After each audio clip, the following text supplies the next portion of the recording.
കയ്പ്പയ്ക്ക കണ്ട് കഴിഞ്ഞാൽ മുഖം ചുളിയുന്ന ആളുകളാണ് കൂടുതലും അല്ലേ. ഇനി ഇങ്ങനെയൊന്ന് ട്രൈ ചെയ്ത് നോക്കാം. വെളിച്ചെണ്ണ ചൂടാക്കി കുറച്ചധികം വേപ്പിലയും വെളുത്തുള്ളിയും നന്നായിട്ട് വഴറ്റുക. ആവശ്യത്തിന് മുളക് പൊടി, ആവശ്യത്തിന് ഉപ്പ്, ആവശ്യത്തിന് മഞ്ഞൾപ്പൊടി എന്നിവ ഇട്ടിട്ട് ഒന്ന് ചെറുതായിട്ടൊന്ന് മൂപ്പിച്ചതിന് ശേഷം കുറച്ച് നേരം ഉപ്പ് വെള്ളത്തിൽ ഇട്ട് വെച്ചിട്ടുള്ള കയ്പ്പ് ലേശം കുറയാൻ വേണ്ടിയിട്ടാണ് കേട്ടോ. കയ്പ്പയ്ക്ക ഇട്ടിട്ട് നന്നായിട്ട് വഴണ്ട് വരുമ്പോൾ കുറച്ച് തേങ്ങ കൂടി ഇട്ട് കൊടുത്ത് വെച്ച് കഴിഞ്ഞാൽ നമ്മുടെ സാധനം ഉഷാറാണ്.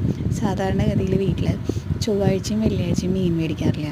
അപ്പോൾ ഈ ചോറിൻ്റെ പ്ലേറ്റ് അങ്ങോട്ട് കാലിയാവുക എന്ന് പറയുന്നത് കുറച്ച് ബുദ്ധിമുട്ടുള്ള കേസാണ്.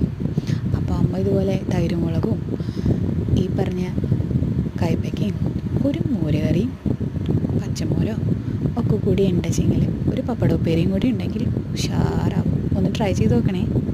ഇഷ്ടപ്പെട്ട ലൈക്കും കൂടി ചെയ്യാം.